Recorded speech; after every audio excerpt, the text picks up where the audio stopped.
Pythagoras प्रमेय काफी प्रसिद्ध प्रमेय और एग्जाम के पॉइंट ऑफ व्यू से भी काफी इंपॉर्टेंट प्रमेय आप जानते हैं।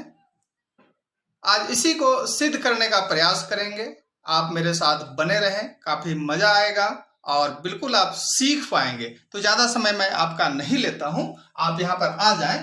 पाइथागोरस प्रमेय, इस प्रमेय के अनुसार कहता है यह प्रमेय जो वो है एक समकोण त्रिभुज में कर्ण का वर्ग शेष दो भुजाओं के वर्गों के योग के बराबर होता है। पाइथागोरस प्रमेय यही कहता है और यही हमें सिद्ध भी करना है। तो इस प्रमेय के आधार पर मैंने एक समकोण त्रिभुज ए बी सी यहाँ पर बना लिया है जिसमें कोण बी समकोण है। अब स्टेप वाइज आगे बढ़ेंगे। तो सबसे पहले इसके अनुसार हमें लिखना है दिया हुआ है। तो इसके अनुसार क्या है दिया हुआ, एक समकोण त्रिभुज हमें पता है एबीसी, या कोई भी त्रिभुज का नाम दे सकते हैं। तो एक समकोण त्रिभुज एबीसी में कोण बी 90 डिग्री, यह हमें पता है, यह दिया हुआ है। अब हमें सिद्ध करना है। क्या सिद्ध करना है? कर्ण का वर्ग, कर्ण कौन सा है यहाँ पर? ए सी। कर्ण का वर्ग अन्य दो भुजाओं के वर्गों के योग के बराबर होता है। तो अन्य दो भुजाएं हैं A B square plus B C square, यही हमें साबित करना है। तो साबित करने के लिए कुछ रचना यहां पर करना होगा। तो रचना कर लेते हैं। बी बिंदु से एसी पर लंब डालते हैं।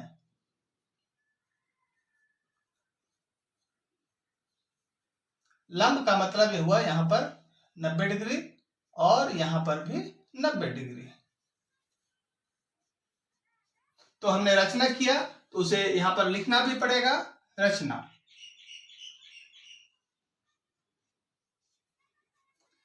रचना में क्या किया गया है? इस बिंदु का नाम डी दे दिया जाए। तो रचना में किया गया है बीडी लंब एसी खींचा, बीडी लंब एसी खींचा। तो रचना यही है। अब साबित करेंगे। प्रमाण चाहिए उसके लिए, प्रमाण। अब यहां पर सबसे पहले बड़े वाले त्रिभुज को लेंगे।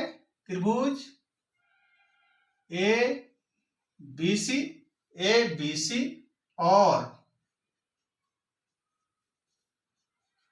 त्रिभुज ए डी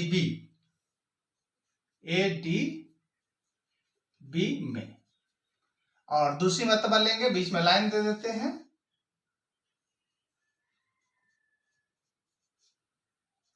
त्रिभुज फिर से बड़ी वाली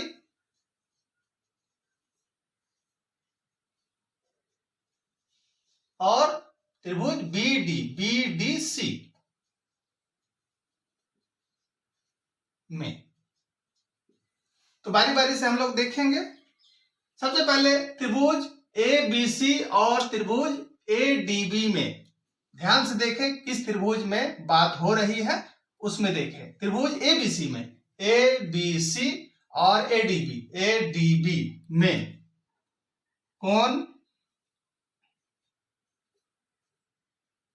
ए बी सी, कोण ए बी सी बराबर कोण ए डी बी 90 डिग्री। चूंकि समकोण त्रिभुज है एबीसी, तो यहां पर बी 90 डिग्री है और यहां से लंब डाला गया है, तो ए डी बी भी 90 डिग्री है। और आप ध्यान दें, कोण ए बड़े वाले त्रिभुज में भी है और इस त्रिभुज में भी है।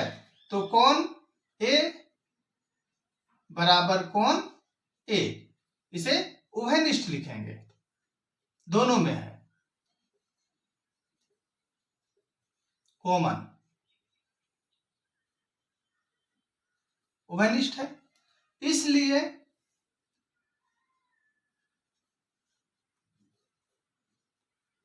कोण कोण समरूपता,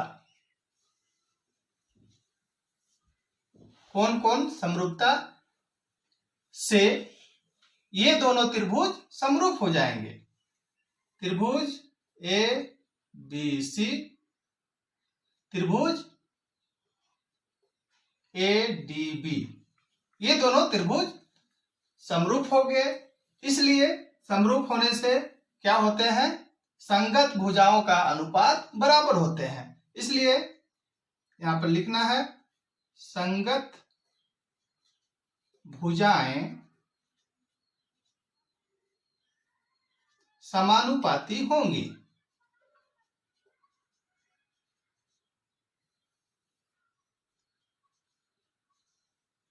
संगत भुजाएं समानुपाती होंगी। तो त्रिभुज जो लिया जा रहा है उस पर देखेंगे ए बी सी और ए डी बी में संगत भुजाएं कौन कौन होंगे। सबसे पहले शुरू में लेंगे ए बी, इस त्रिभुज का मैंने लिया, इसका भी शुरू में जो है वो है बिंदु ए डी। उसके बाद बराबर बीच वाले को छोड़ दीजिए। आप बीच वाले को छोड़ेंगे तो क्या मिलेगा, ए सी। इसी तरह इसमें भी बीच वाले को छोड़ दीजिए तो मिलेगा ए बी।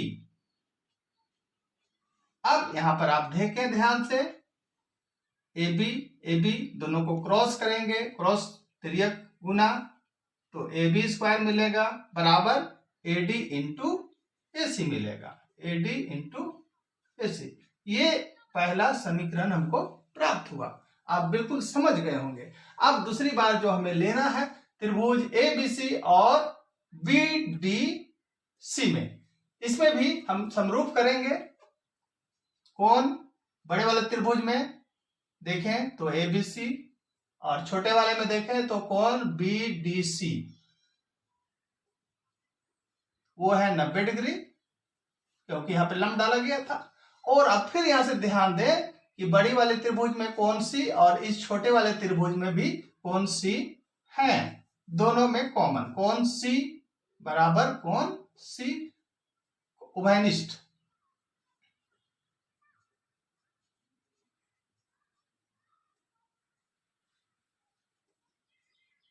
यहां पर भी उभयनिष्ठ दो कोण बराबर हो गए। इसलिए कौन कौन समरूपता से, कौन कौन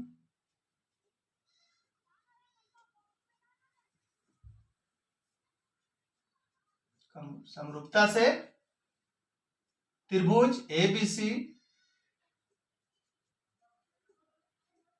वो समरूप होगा त्रिभुज बी डी सी, ये दोनों त्रिभुज समरूप होंगे। तो इसमें भी संगत भुजाओं का अनुपात बराबर होगा, ये लिख लेंगे। इसलिए संगत भुजाएं समानुपाती होंगी।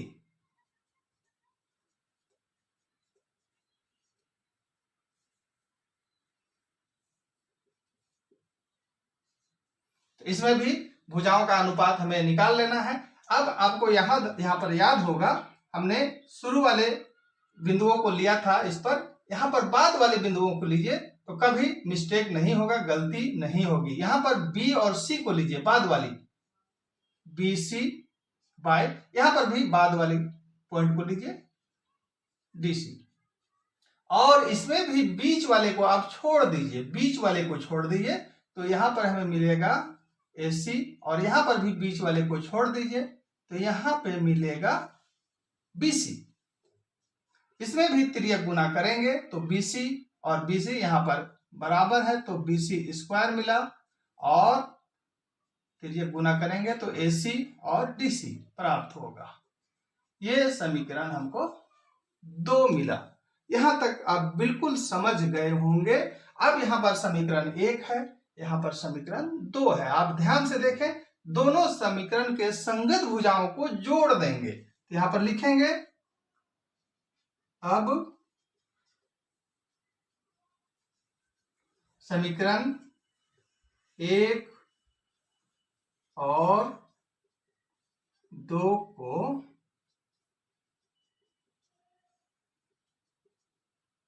जोड़ने पर ध्यान दें आप, तो समीकरण 1 यहां पर है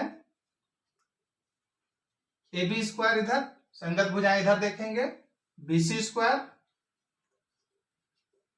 ये दोनों को जोड़ने पर क्या होगा, AD इंटू AC जोड़, यहां पर है AC into DC, AC into DC बराबर, इस पर आप ध्यान दें, AD AC plus AC DC, AC दोनों में है, कॉमन उभयनिष्ठ है, AC को बाहर करेंगे, कॉमन करेंगे तो AC यहां से निकल गया तो यहां पे बचा AD प्लस यहां से AC निकला तो DC बराबर AC इंटू, अब AD प्लस DC, त्रिभुज में आप देखें ध्यान से, AD plus DC, AD plus DC जोड़ने पर क्या मिल रहा है, बिल्कुल AC मिल रहा है।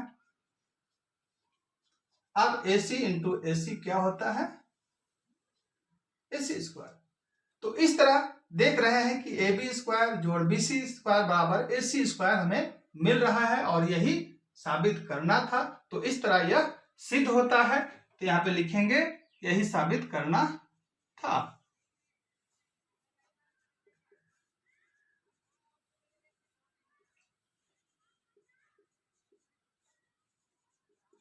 तो आप समझ गए होंगे और मजा आया होगा। धन्यवाद।